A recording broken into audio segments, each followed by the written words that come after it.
कधी काही गोड खाण्याची इच्छा झाली की अशी काकडीची घावणं अगदी झटपट बनवता येतात. शिवाय यामध्ये आपण काकडीसोबत गूळही घातलाय, त्यामुळे खायला सुद्धा पौष्टिक आहेत. तर लगेच कशी करायची ते पाहूया. इथे मी आता एक मोठी काकडी घेतली आहे, तर याचं आधी आपल्याला साल काढून घ्यायचंय.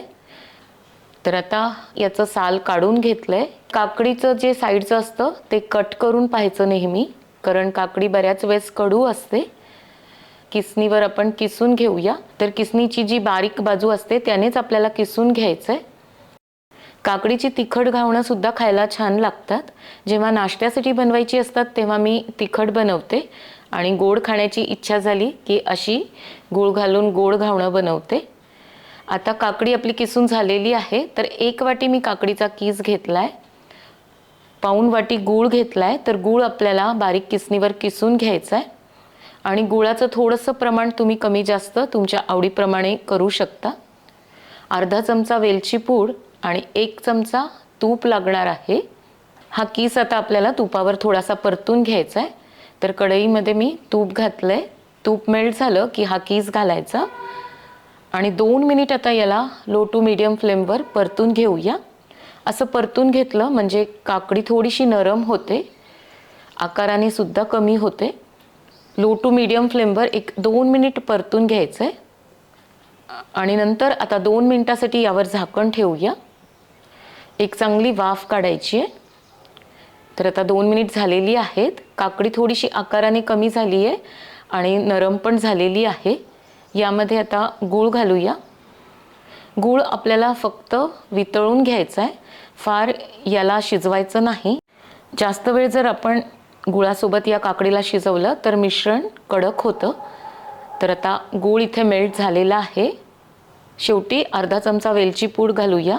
छान मिक्स करून घ्यायचं आणि आता गॅस मी लगेच बंद केला आहे आणि हे आपल्याला खाली काढून पूर्ण मिश्रण थंड करून घ्यायचं आहे. तर इथे आता मिश्रण पूर्ण थंड झालेलं आहे.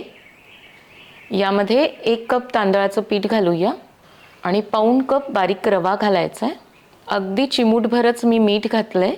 कुठल्याही गोडाच्या पदार्थामध्ये थोडंसं मीठ घातलं की त्याची चव आणखी छान लागते. थोडंसं मी हे मिक्स करून घेतलंय. आता गरजेप्रमाणे यामध्ये पाणी घालायचं आहे, तर थोडं थोडं करून घालूया. सुरुवातीला मी 1 वाटी पाणी घातलंय.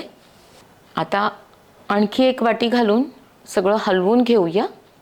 तर अजूनसुद्धा मला हे मिश्रण घट्ट वाटतंय, त्यामुळे मी आणखी 1 वाटी पाणी घातलंय. तर एकूण मी यासाठी 3 वाटी पाणी वापरलंय. आता हे मिश्रण आपल्याला ब्लेंडरने फिरून घ्यायचं आहे, म्हणजे सगळं छान एकजीव होतं. ही जी काकडी आहे ती पण व्यवस्थित बारीक होते, किंवा तुम्ही मिक्सरच्या भांड्यात घालून सुद्धा मिक्सरमधून फिरून घेऊ शकता. तवा चांगला गरम झाला की त्यावर तूप घालायचं आणि ते सगळीकडे पसरून घ्यायचं आणि मग पीठ तव्यावर सोडायचं.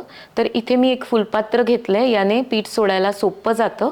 कडेने आधी सुरुवात करायची आणि मग मध्यभागी घालायचं, कारण मध्यभागी तवा खूप गरम असतो. तवा चांगला कडकडीत गरम करायचा, म्हणजे ही अगदी व्यवस्थित भाजल्या जातात. तुम्हाला जर नरम घावणं हवी असतील तर थोडंसं पीठ घट्ट ठेवायचं. वरून कोरडं झालं की मग कडेने मी अगदी थोडंसं तूप सोडलंय, म्हणजे पटकन ही सुटून येतात, उलटवायला सोपं जातं. तर व्यवस्थित भाजल्या गेलंय. दुसऱ्या बाजूने पण चांगलं भाजून घ्यायचं आणि दोन्ही बाजूने व्यवस्थित भाजून झालं की आता काढून घेऊया. आणखी एक तुम्हाला करून दाखवते. तर तव्याला मी तूप लावून घेतलंय. कडेने पीठ सोडायला सुरुवात करायची आणि मग मध्यभागी घालायचं. आणि थोडीशी कुरकुरीत घावणं हवी असतील तर पीठ सैल करून घ्यायचं. तर मी यावेळेस थोडंसं पिठामध्ये पाणी घातलं होतं. तर तुम्ही पाहू शकता याला त्यामुळे जाळी पण छान पडली आहे. आणि मीडियम टू हाय फ्लेमवर हे घावण भाजून घ्यायचं. गॅसची फ्लेम फार कमी ठेवायची नाही, म्हणजे अशी छान जाळी पडते. वरून कोरडं झालं की उलटून घ्यायचं आणि पहिलेप्रमाणेच याला सुद्धा दोन्ही बाजूने मस्त असं खरपूस भाजून घ्यायचं. तर हे दुसरं घावण तुम्ही पाहू शकता एकदम छान भाजल्या गेलंय. याला जाळी पण थोडीशी पडलेली आहे. तर खायला अतिशय स्वादिष्ट लागतात. ही 2 जी आहेत ही थोडीशी मी नरम घावणं तयार करून घेतली होती आणि नंतरचं हे तुम्ही पाहू शकता एकदम मस्त कुरकुरीत झालेलं आहे.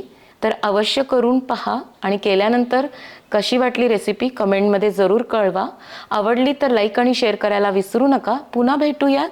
तोपर्यंत मस्त खा आणि मस्त रहा.